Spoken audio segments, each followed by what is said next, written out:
เนาะเอาจักคนละเฮา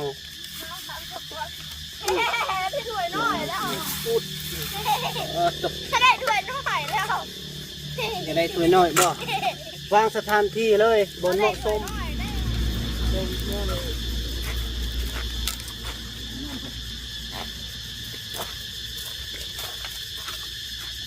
กินเลยเขาก็ถวยน้อยจิดื้อเอาตัวน้อยบ่บาร์บี้บุธาพี่น้องไอ้เนาะพอดีเพิ่นเมื่อเพิ่นคาเวียกกุ้งก็สุกไปถูก เพิ่น ว่า มีข่าวดีไรฮ้อนค่อยๆ มุตตะมุตตะ โอ้ ได้กันพอแล้วบ่ะ อโมตะทะอีกบัดนี้ ได้กันพอแล้ว อ้าว โมตะทะเนี่ย ลูกพ่อเนาะก็ต้องมีเฮียนเบิดนั่นแหละว่าอโมตะสะบัดนี้ เป็นได้กับแม่กู้ไปใช้มือนี่มันลงเนี่ยไปใช้หรอกไปรวมบ่จากแล้วสองเย็นเนี่ยแม่กู้ไปอยู่คนละบ้านกันบ่คนละ ขอบใจเด้อบอกแก้วดีชื่อกุ้งให้น้องใส่ผ้ากินให้บอกแก้วอยู่ดีไม่แห้งความจิตจะได้ความไข่อามีขึ้นงานลงไปกับคนหักคุณแพงร่ำเลยด้วยค่ะ โดยสาธุท่าน วันนี้จะกินเสียงไม่ชุกป่ะ อ้าวไม่สุกเด้บัดนี้เด้อเอาตั้งใจเอา1 2 3เอ้า เอาเออแนมพุ่นกล้องพุ่น แนมมาพี่ ขอบใจเด้อ ขอบใจเด้อ ผู้ใหญ่ใจดีผู้จิตดีเด็ก สิซื้อกุ้งมาให้แม่ชุกเดี๋ยวจะเว้าเลยพ่อด้วยแม่ เอาพอสร้างเทนบัดนี้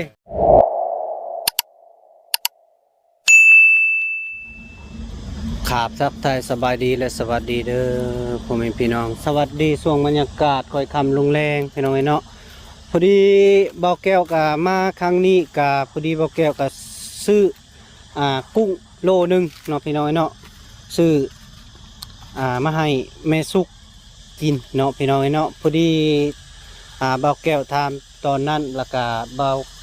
พอดีแม่สุกว่าอยากกินกุ้งก็เลย2-3 มื้อแหละพี่น้องเนาะกานัดเพิ่นอยู่แต่ว่าบ่มีเวลาเบาแก้วก็บ่ได้มาเพราะว่ามื้อนี้มีเวลาเนาะพี่น้องเนาะก็เลยซื้อมาให้เพิ่นกินเนาะพี่น้องเนาะตอนนี้ก็กำลังต้มน้ำพี่น้องเนาะกำลังว่าสิลวกกุ้งลวกแล้วก็สิพากันกินเลยพี่น้องเนาะกะกุ้งโลนึงแล้วก็เบาแก้วก็มากับน้องสายฟ้า2 คนพี่น้องเนาะสบายดีเด้อล่ะเด้อเลยผู้นั้นคือย่านแท้บ่ซื้อจังไรเจ้าคือย่านกองแท้ลูกมาพี่มาล้างกุ้งซอยเมสุกแน่สบายดีเด้อแม่เด้อตัวเลย แม่ไปมอง ล้างซอยลาวแน่ ตัวมองตัวสั่งให้เขาแหลนมาตาเล่นเขานี่ เอากระเลนแหละเพื่อนให้เลนกระเลนแหละเฮ็ดจะได้ซะ เมื่อยนะใครบอกเจ้าแลนซะ กุ้งกระโตแมงคุดอ่อน อ่อนบ่บัดเท่าลวกจังหน่อยมันก็แข็งแล้วเสอะเลยเสอะไว้ๆแล้วมันบ่เปื้อนอิหยังดอกมีแต่เฮาล้างออกกันนะซื้อเมือกมันพอดีโลนึงน้องลายเนาะลายบ่พอดีแม่สุกกะรอคอยมานานแหละพี่น้องเนาะวันนี้มื้อนี้จัดเต็มให้เพิ่นเลย ลวกเลยเนาะ ครับ มาเลือกบ่ เต็มใส่เกลือเป็นนัวมาคนสิเฮ็ดเองนี่ เอาเกลือเป็นนัวสิค่ะ เอาเกลือเป็นนัวมา โอ้ยได้เกลือเป็นนัวโอ้ ใส่ บ้าเกลือเป็นนัวไม่อยากเอากระโปด เอามา ตำนานหาไว้ เก็ พี่ บปลาตุใส่กับลูกปลา มีแต่ของตำนานนะ บายดีเด้อฟังพี่น้องเด้อพอดีบอกแกสิลวกกุ้ง ตำนาน ใส่บ่วงนี่ครับ มีแต่ตำนาน เป็นไอพร้อมพี่น้องเนาะก็ตัวสบาย แรกช่วงกระเพาะเฮ้ยพี่น้องจะจูบเลยสิ ก็มีไทยนอนน่าอยู่พี่มัดเลยนอนอยู่ไสนอนอยู่ไส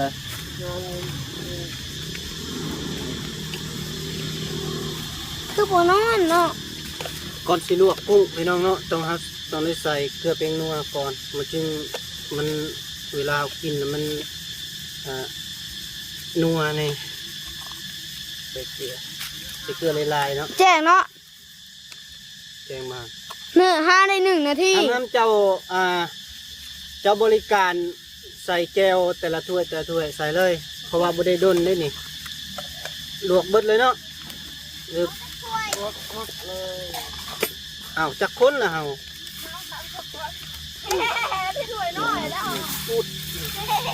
จบ ถ้าได้ถ้วยน้อยแล้ว จะได้ถ้วยน้อยบ่วางสถานที่เลยบนเหมาะสม น้อยได้เอาได้ถ้วยใหญ่ และเดินเราคนละมันกัด เดินคนบ่ ให้ถ้วยน้อยแล้ว คนไหนเอาไก่ไข่บ่ พอดีแหละเรื่องไอ้ห้อยเนาะกินแบบแซ่บๆอาหารบ้านเฮาอาหารทะเลมื้อนี้กินอาหารทะเล ซื้อมาให้แม่กุ้งแม่ซุกแม่นแม่กุ้ง ซื้อกุ้งให้แม่กุ้งมาซื้อกุ้งให้แม่ซุกกับโบซางเพราะว่าโบซางนี่กะเมื่อวานนี่กะโทรอยู่ว่าจะสิมาบ่คือสงสัยว่าย่าเข่งนะเด้อ โอ้ พี่น้ บ อ อง บี้จนคำแน่วันนี่จะล่อถ่ายอยู่ บ่บี้มื้อนี้ก็บ่ท่าเมื่อ อ้าวไปค้ากล้องเพิ่นให้เพิ่นเอามาบ่เอาเมื่อบ่เอาเจ้ามาบ่หรือป้า บ่ได้ โอ้ป้าอยู่คุณ เห็นเจ้าถ่ายคลิปอยู่ เอากระซามมาห้ำมื้อนี้พอแล้วมื้อนี้เนาะพี่น้องเนาะยันมันจอยเนาะมื้อนี้พอดีเลย แม่นเอากระซามมาอาสิตักนี่ นี่จะพักกระโตกนี่กระชามเพื่อนไหมทุกนี่มันอึดมันอึดกระชาม ใส่กระโตกเลยบ่กระโตกก็ได้ กระซามนะ เนาะจัดตาม เพื่อสุกไข่ทว่า ล่างแล้วบ่ บูนั่นมันชุกแล้ว ล้างแล้วเนาะ เพื่อนเล่าบุ้ม ใส่ เป็น เล เพื่อย นเล่า พี่น้องเอ้ยแบบ น้องบอกเพื่อน สบายง่ายเลย ทำไมเอาข้าได้นะจะมันได้เรื่อง โอ้ยโตมา ก้อนไข่มัน ปื้อ แม่มากได้ไหม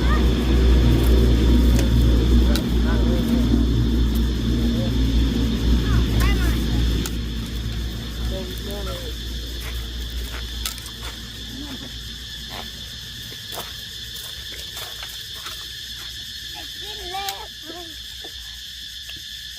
เอาเผื่อหน่อยดิดื้อ เอาตัวน้อยบ่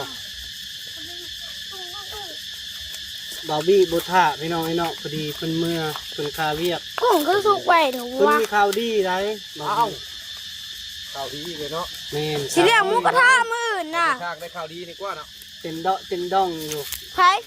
บาร์ บ่ บี้ บ่อยู่ฮอดข่อยบ่โทรบ่ขอบเนาะบ่ช่างเลยคิดว่าข่อยกับเราถ่ายอยู่จนค่ำ แม่มันตักน้ำ เอาตักครับ เมื่อแต่2-3 โมงเลย ตัก ไปเห็น ตักใส่กระโตกเลยพี่น้องไอ้เนาะพอดีเลย เขาแม่นเสื้อสัตว์ เอาแบบบรรยากาศคัก เบิ่นแล้วโลหนึ่งได้ชั่วโมงกุ้ง ๆย่อไปบัดนี้ห้ามเอาไม่สุกบ่ย่อบ่หรือเจ้า แดด ฮ้อนค่อย น้ำมันจะท่าน้ำมันจะท่า ๆโอ้ ได้จำพอแล้วบ่ะ อโมตะอีกบัดนี้ ได้จำพอแล้ว อ้าว โมโตะเลย ลูกพ่อเนาะก็ต้องเฮียนเบิดแล้วแหละว่าอโมตะสะบัดนี้อะลาโต นะโมตัสสะภะคะวะโตอะระหะโตสัมมาสัมพุทธัสสะ มาเข้ามา มาเด้อบาดนี้เด้อบาโตพักเข้าแล้วบาดนี้เนาะ เอ้าคนนั้นไปใส่ละ ไป ไปนั่งเครื่องคนเด้อนั่งเลย เปิดแก้วแล้วไปก่อนเด้อ โอ้สิไปให้เอาเจ้าลูก นั่งลง เอา นั่งเลยสิเบึง สั่งเองเอาสาธุสั่งน้อยก็มาห่วงโอ้ยมาข้ามเป็น ไม่ใช่สั่ง มา นะ ท เนี่ยสั่งน้อยแล้ว ำพอยับขึ้นเทิงอีกเจ้ายับใกล้ๆนะแบบกินกี่เลย งานแฟนลูกมา เอามาติเปิดแก้วนะ โอ้แฟนตัวนี้บ่เอา ว่าเอามาติได้ไหนเอาเปิด ได้แล้ว นั่งลงไม่สุก นั่งลงไม่ทุกโอ้ นี่เปิ นี่ ด นั่งใกล้แม่เจ้านี่นี่ นั่งใกล้น้องใส่ฟ้าก็ได้ไป ใกล้น้องใส่ผ้าก็ได้ลูก ไปไม่สุกมาพี่ก็ได้ เ อย่ามาใช่ปะ เลยดิคือกันบ่นี่3คนนี่ เฮ้ยอย่ามาโอเคเยอะลูกจะไปบอกแข่งอายอยู่ เขาบ่เครียดดอกแมว นั่นน่ะเห็นบ่ ไปกับแม่รถม่วนเนาะได้ยินเบิ่งแต่เริ่มคลิปเจ้า เอาสบายดีเธอหนึ่งเด้อ เจ้าสบายดีเจ้าสบายดีมาดู อ้าวพอดีแหละมากินกุ้งน้ำกัน มาเลี้ยงแม่ซุกพอช่างครับทีมงานกะมาห่วง งานกินน้ำกันแบบสุดแซ่บเลย มา เอากินลงมือเลยแบบสบายมาแก้วมา โดย มาโตเนาะ เจ้ายับเข้าอีกลูกบ่อายเจ้าคืออาย พี่นาไปพูดนั่ง นี่ เบิ่งบอก พี่นามาพี่ นั่งบริเป็นบริเคยนะฮะนะแต่ละมือจะอยู่มื้อนี้ก็อยู่น้ำพอเพิ่นมือจักกินข้าวจักบ่ได้กินบ่ได้เข้าโรงเรียนเด้เพราะว่าบ่ได้เข้าแนมไปพูดแนมกล้องเพิ่นกิน ลูกกิน บ่ได้ฮู้จักหยังแหละอันนี้นะ บ่ การเรียน เป็นหยังกะเพิ่นยังน้อยอยู่ ฉลาดเว้าเนี่ยนี่แล้ว3มื้อบ่ได้กินข้าวก็นอนนี่หั่นแหละ โอ้ นอนอีกเด้อแซ่บมาได้ บ่ได้มีโทรศัพท์ลูกเพิ่นบ่ได้มีนะ อ้าวมึงแม่นสิ ก็ น้องสิฟ้ากินแซ่บๆเด้อแม่สุกเอาเต็มที่เด้อมื้อนี้เด้อ เอาบอกแก้ว เลย เจ้าจัดมาไม้ยาวๆได้บอกแก้วไว้ โดยสบายดี สบายดีจ้า มาเด้อพี่น้องเด้อมากินพอดีบ่ลวกมีพอดีบ่ ครับ มันเจ้ามีเลขแก้วนะ นี่บ่ดุม จำอันนี้เนาะจำน้ำลูกก็ได้บ่มีข้าวบ่บ่ เอามาในแม่เขา เอาข้าวมาคุยเลยจักหน่อย มันมีลูก เอาหน่อยช่วยย้ายยก บางเนาะบางกู เอากูเป็นยังเอาข้าวนึง มาเด้อพี่น้องเด้อกุบ มาแย่งบอกแก้วปลาตุ๊ก แจงครับแล้ว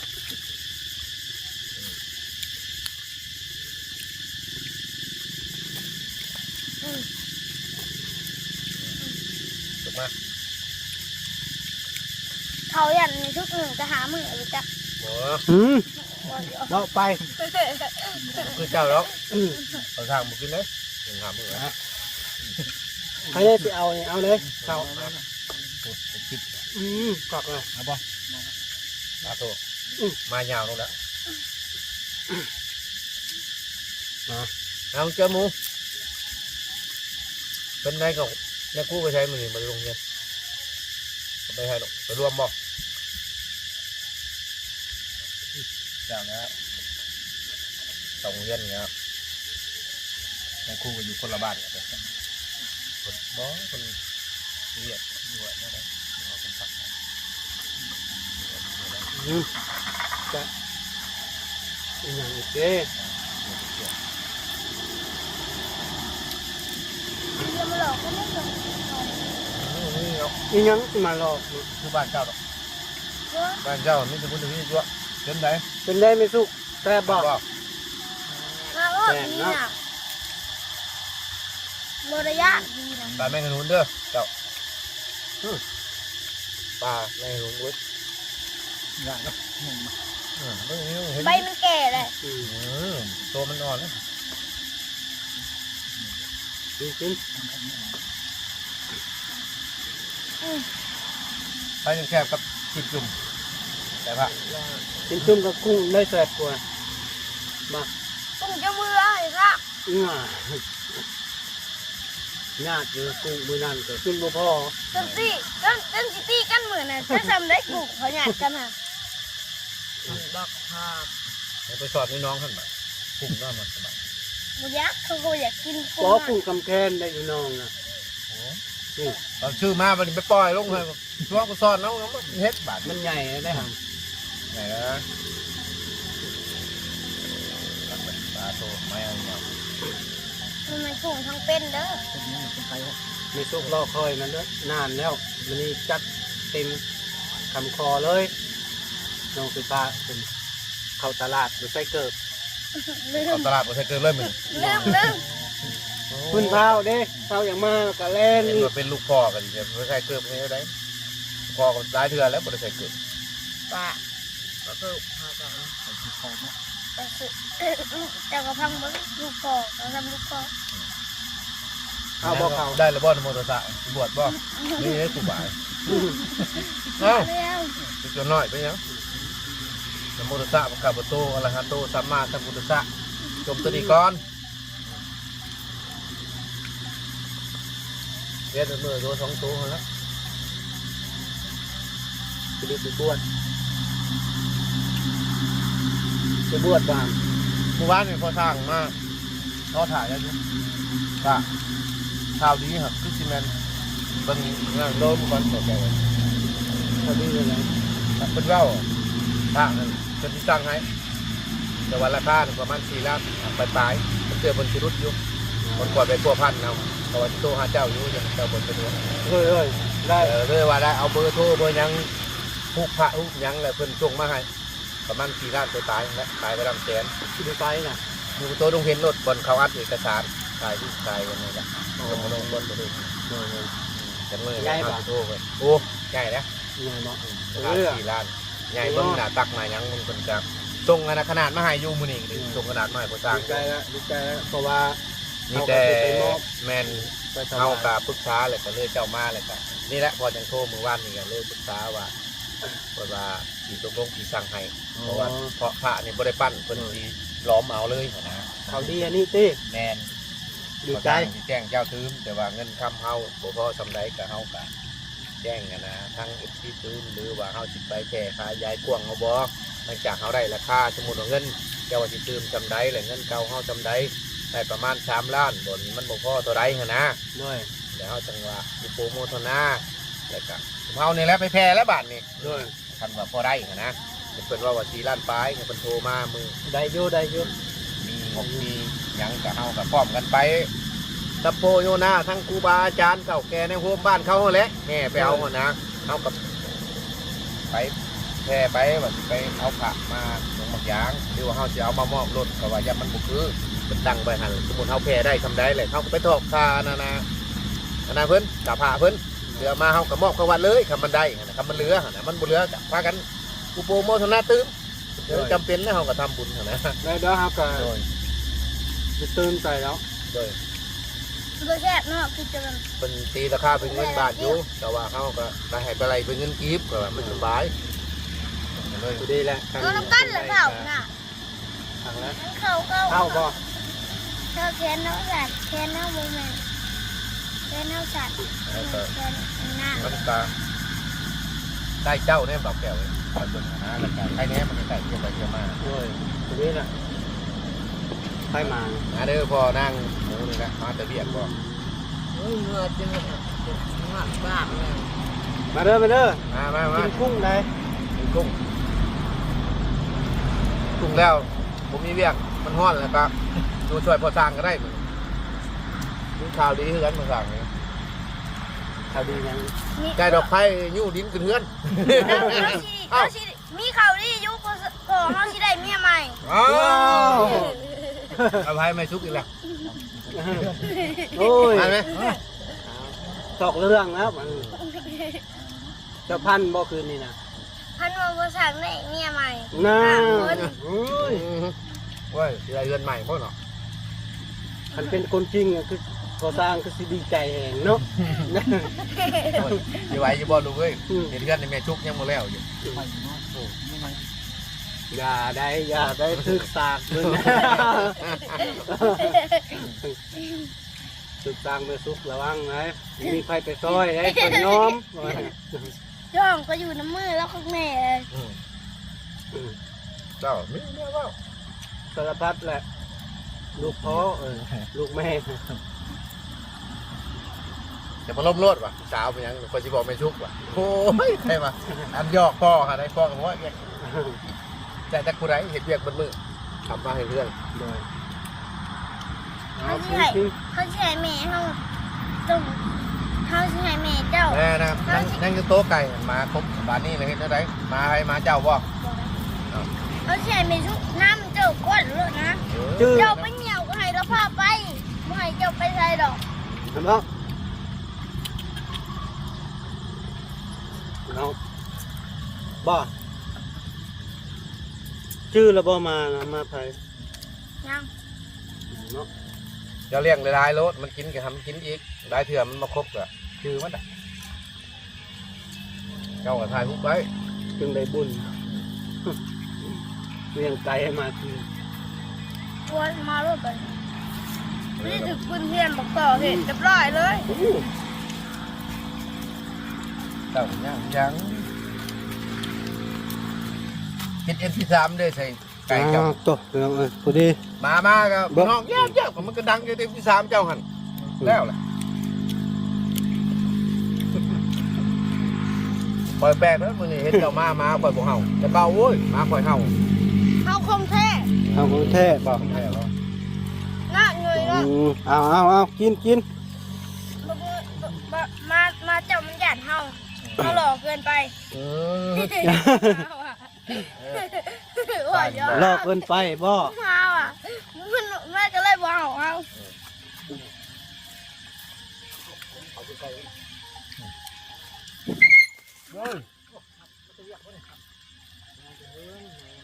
เอาเก่า ไก่แล้วไก่ชอดบุญบ้านหัวสร้างแล้วกินยังกองเงินเด้อคือกองกินให้เพิ่น เป็นไรไม่สุกคือบุปากแซ่บแท้บ่ แซ่บ แซ่บบ่แซ่บเนาะ เขาบอกโปแซ่บจะหรอก บ่แซ่บก็จะเป็นและต้องให้แซ่บได้ ก็ทั้งสิอิ่มเลย อิ่มบ่ มันจะสิอิ่มเลยโปแซ่บกว่า อิ่มแล้วบ่ กุ้งจะอยู่แค่สองโต โอ้โตคักแล้วบัดนี้ เป็นตาอยากซื้อมาให้อยู่ดอกแบบนี้นะกินอย่างเบิดแบบนี้นะ จังมือสิเมื่อ คือสั่งใหม่ยังเว้ย ก็ตั้งขอถามจังมือสิเมื่อ หามืออาบ พอดีอันน่ะพื้นเรือนพอแล้วอยู่มื้อละล้อ10มื้อ10ล้อ เด้อฮัมเด้อนอนอยู่พี่กะอย่าดื้อเด้อฮัมเด้อบ่ บ่ได้ไปใช้แล้ว บ่ให้ไปลิ้นทางอื่นเด้อฮัมอยู่นำพ่อนำแม่เด้อมื้ออื่นน่ะอ้ายมารับเอาบ่ให้นอนหลายคืนไหน บ่แล้วเดือน มีแต่ว่าให้นอนมื้อเดียวนี่แหละมื้อคืนเดียวนี่แหละเพราะว่าน้องบุญทวีเพิ่นอยู่เฮือนกะขอบน้องบุญทวีอยู่ว่าน้องเพิ่นอยากไปเยี่ยมยามพ่อแม่เพิ่นก็ว่าให้ไปก็ไปเนาะมีหยังก็อย่าออกทางใหญ่เด้อฮัมเด้ออยู่นำเพิ่นเด้ออย่าดื้อพอเพิ่นแพงพอเพิ่นได้เอากุ้งให้อีก ไปก่อนเฮา เอาอำลาป้าลุงก่อนลูก ก็ไปมาลุงก่อนยังไปลูก เอาขอบใจเพิ่นก่อน ขอบใจเด้อบอกแก้วดีชื่อกุ้งให้น้องใส่ผ้ากินให้บอกแก้วอยู่ดีไม่แห้งความจิตจะได้ความไข่อามีขึ้นงานลงไปกับคนหักคุณแพงร่ำเลยด้วยค่ะ โดยสาธุท่าน วันนี้จะกินเสียงไม่สุก อ้าวไม่สุกเลยบัดนี้เด้อเพราะว่าจมอยากกินกุ้งบัดนี้ รอเบิ่ง โด เด้อย พอดีเบาแก้วก็ซื้อมาให้บัดนี้ ขอบใจ ยังยินเสียงเพิ่นเนาะบัดนี้เนาะ แม่รอเบิ่งดูไม่สุกลองเบิ่งดูอย่างงี้นะครับต่อทางนี่เฮ็ด YouTube น้อย อยากยินอยู่ ๆ คอยกะ ส่งเลยครับ ส่องเขาตัวเองเนาะ ส่งของตัวเองลองเบิ่งดู แล้วตองใหม่ทายขึ้นไปน้ำเนี่ย อันนี้แม่ว่าได้แม่ดีแล้ว เอาสองสามคำก็โอเค อยากฟังนี่นะนี่นะ แหละบอกเป็นหยัง อยากกินหยังก็ซื้อให้นะ แม่เอาดูสินกนี่เอานกมึงดูว่ามึงดูว่าให้อยู่ดีมีแห้งให้ร่ำให้รวยซื้อกุ้งมาให้เอานกแล้วว่ารู้แล้วเป็นหยัง เอาก่อน ก่อนว่ามึงดูเอาคิดก่อนลบมึง คิ ดู ด บาท ก่อนมานี่เอา เอาว่ามาลบนู่นแล้วบาทนี่เอาแล้วบาทนี่เอาจะได้เป้าเลยบาทนี่เอาว่ามึงดูตั้งใจมึงดูเอา เอาตั้งใจเอา1 2 3เอา เอาแนมพุ่นกล้องพุ่น แนมมาพี่ ขอบใจเด้อ ขอบใจเด้อ ผู้ใหญ่ใจดีผู้หญิงจีดีเด็ สิซื้อกุ้งมาให้แม่ชุกเดี๋ยวจะเว้าเลยเว้าด้วยแม่ เอาพอสร้างเทนมาดิ ขอบใจเด้อผู้ใหญ่ใจดีดีได้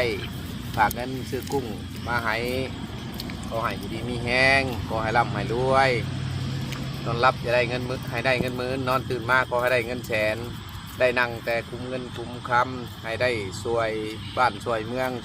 ตลอดไปเด้ออนุมันละสุขขังพลังซะทุกให้มันให้ยืนเด้อเป็นห่มโพห่มใจ